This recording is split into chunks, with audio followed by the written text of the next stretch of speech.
Well, let me greet one group of basket makers to another. I understand that you're making a basket now in your class, so that's great. I was a part of this Sunday school way back, almost ancient days, way back in the 20s and 30s. And I can remember, as I was just mentioning a little while ago, being our pictures being taken out in front of the red door here in our confirmation class.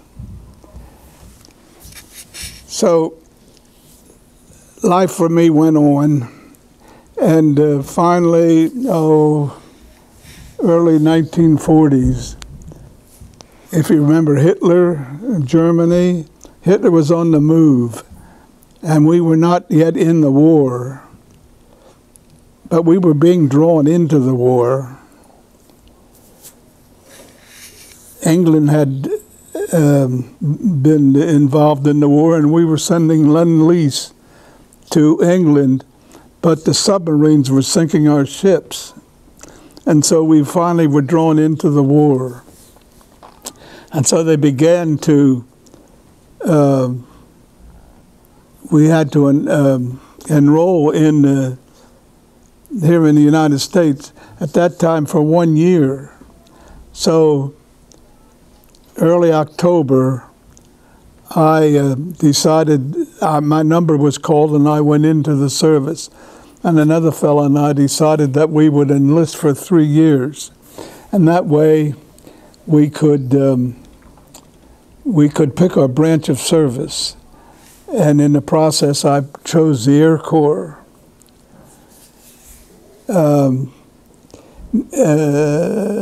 December, I think it was, Pearl Harbor, Japanese attacked Pearl Harbor, and then we were declared war on Japan, and so we were officially in the war. So I was happy that I enlisted because I was in the Air Corps now. So halfway through my training, they opened up the opportunity to take flight training, and I applied and was accepted and went through flight training. And in 1941, I graduated with my wings. 2 months later, I was overseas flying B-24s, that's 4-engine bombers. And I was stationed at a little base down on the heel of Italy. And from there we began operations. And I had 51 missions. Fortunately, to the good Lord, I got home safely. And I got on a particular mission. We were hit pretty hard by enemy fighters. And so we still got back to the base. And for that, I got the Distinguished Flying Cross. So I was discharged. And then they had, the government was so kind to set up a program called the GI Bill. And it made it possible for the government to pay for our college education. Otherwise, I would have never been able to go to college. And so I'm extremely grateful to Uncle Sam for sending us, making it possible for us to go to college. Graduated, went into teaching, and went in there for about 30 years.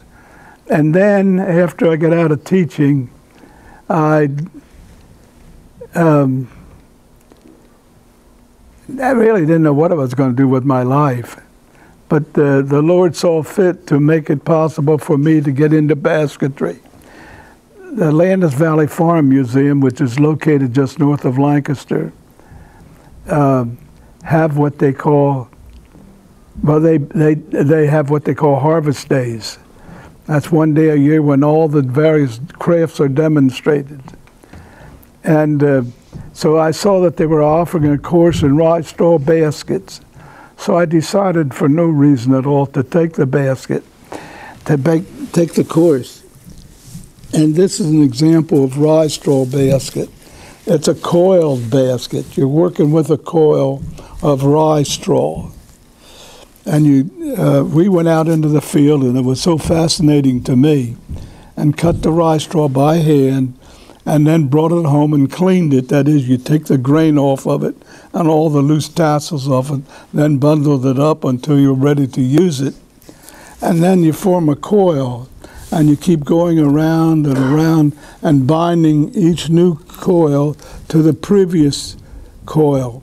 And finally, you'll get to the top to whatever shape you want, because this was all developed in the mind. You don't build this around staves or a mold. It's purely controlled by the mind. But it's a great basket, but it's no longer made, unfortunately. And when they were first made, back in colonial days, they were used to, they would line them with napkins and they use them to raise bread.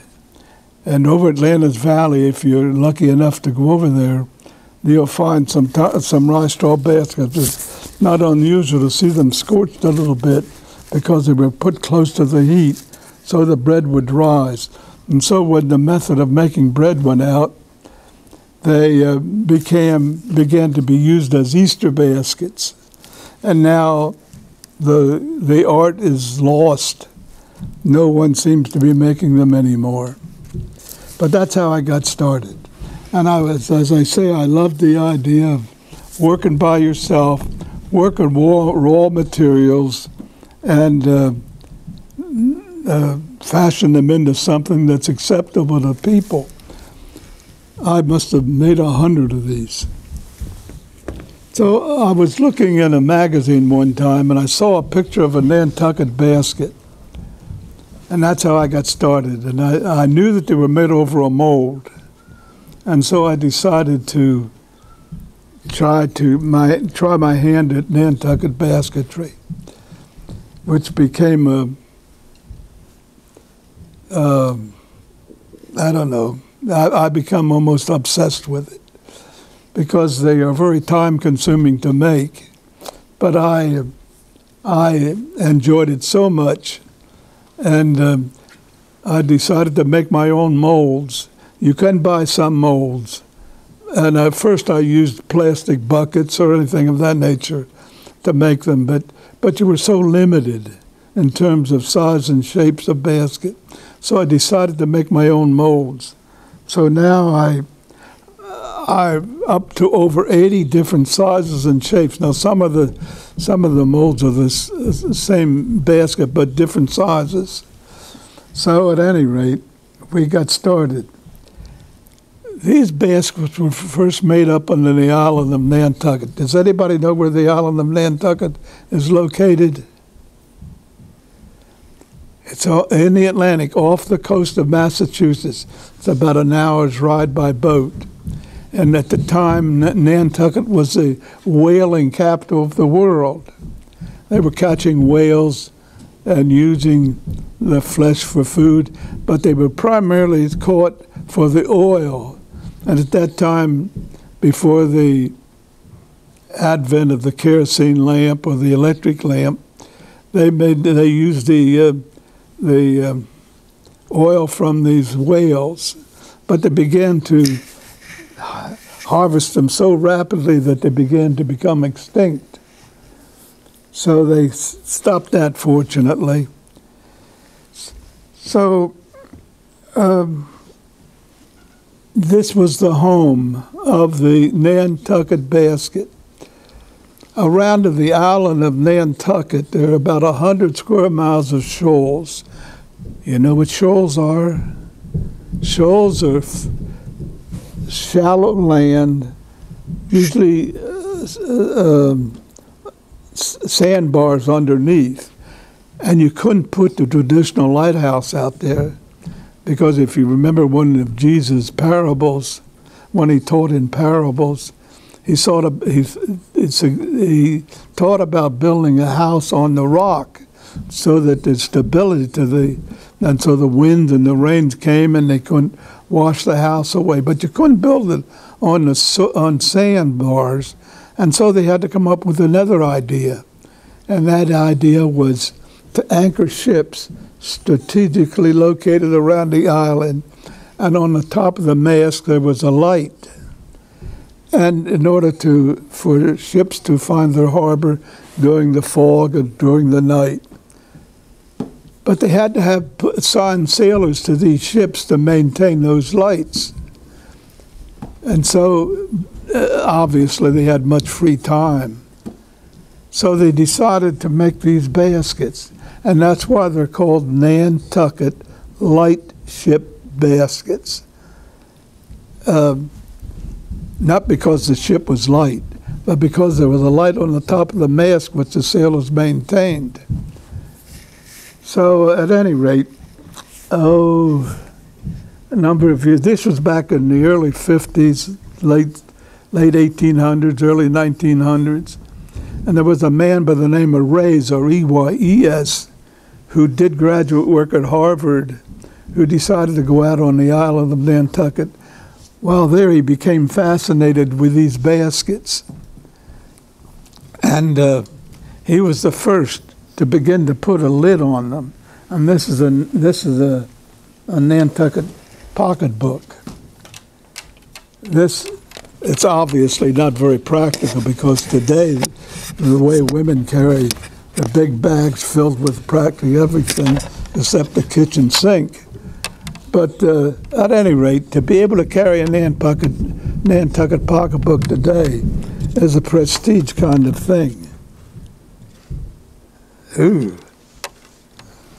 The price scares me. How much is it?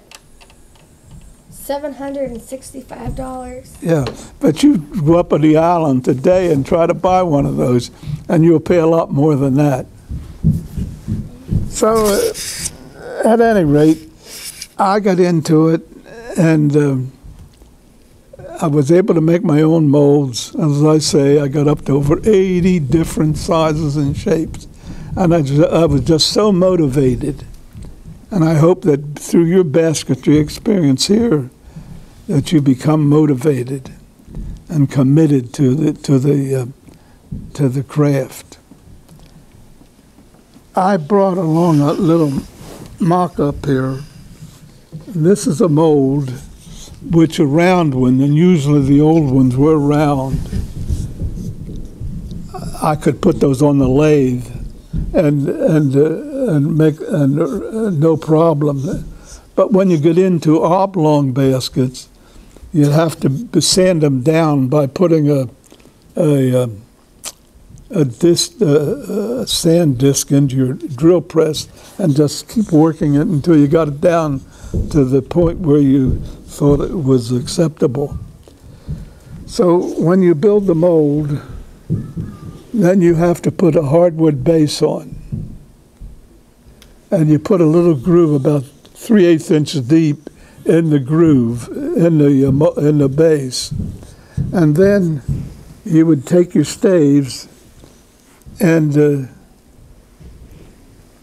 depending on the shape of the basket, sometimes you would have to taper the staves a little bit in order to take the contour of the mold. But then you would stick them into the base and position them around there evenly all the way around.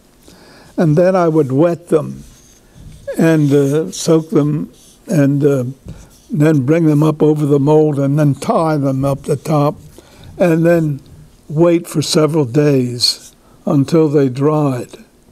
Sometimes I would put them in my oven and that speeded up the process. And in several hours you could dry the staves. And then you could start weaving it. Now, in those days, the sailing ships went to the Far East and brought back the cane, which was one of the principal materials used in making the basket.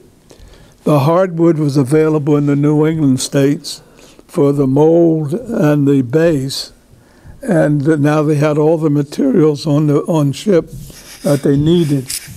And so they would while away their time making these baskets. And now today, the Nantucket basket is one of the most collectible baskets, I guess, of all basketry. Then when you get to the top, then you have to make your inside ring and your outside ring. And then what they used to do is put little brass tacks through the rims and through each stave. But I decided to drill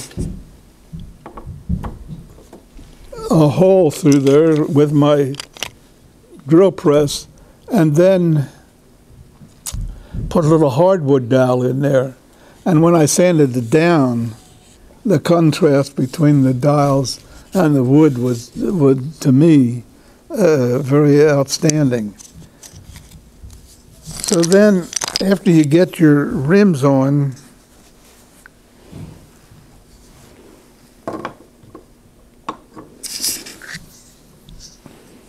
then you had to make your handle, and you needed a special mold for your handle. Now, I used white oak or ash, which renders itself to bending very nicely. So then I would laminate my handles and then sand them down flat and then draw my pattern on there. And then I have an oscillating sander. An oscillating sander is one that goes around and up and down at the same time. And then I could sand out following my pattern and get my shapes for my handles. Then to fasten them, in those days, they always used ivory. But ivory is, well, they got to the point where they were poaching elephants in Africa to the point just for the ivory, meaning they were killing elephants just for the ivory. And they got to the point where elephants almost became extinct. So they outlawed ivory, although there is still some legal ivory around. But I got a man-made product made by DuPont, and it's usually primarily for countertops, sink tops now. But I found out that it lays very nicely, and so I make my own knobs for my handles. So basically, that's the story of the Nantucket basket, the history behind it, made out on the island of Nantucket. Sailors made them to maintain the lights on the ship, and made over a mold, woven with cane. And those are the features of a Nantucket basket. Made over a mold, woven with cane, tightly woven. People say, does that hold water? No, it won't hold water. It's a good sieve, but you have to keep pressing down as you weave, and so that your cane, as you weave, remains tight. Yeah. Are you the only one? What? Are you the only one ever to make that ring? Yeah, I can't hear you. Oh. Are you the only one to make the top of the basket like that? Yeah, I don't think that you'll find any other basket makers. First of all, the way I finish also at the top is putting the little hardwood dials in. Well, I think I was the first, although since that time I've seen several other people copy the idea. But as far as the lid and the Corian, which I used, which is DuPont product, I just let my imagination run and just came up with that idea. Are there any questions anybody has? Yeah. You have to speak up. I can't hear that well. Do you sell your baskets? What? Do you sell your baskets? Do I sell them? Yeah. Yeah, I went to craft shows for about 20 years. I was state juried in the craft, and then I belonged to the Lancaster Guild. But for the last couple of years, I haven't gone to any craft shows. I can remember one time I was at a craft show, and while I was still teaching, and one of my former students come by, and he took a look at me, said, "Mr. Zink." I said, "Yeah." He said, "So you finally wound up a basket case." So I thought it was a classic line, and I even forget the individual who asked me that question. So, but it's been a fun thing, and I hope that what your experience here might lead you into a particular craft is so meaningful, and I contend that I submit to you that within everybody there is a degree of creativity, and that has to be satisfied. And if it isn't, it's going to come out in a negative way. And maybe that's one of the reasons why we find so many problems in this day and age. So if you can get into a craft, it could very well help you to keep you out of trouble. So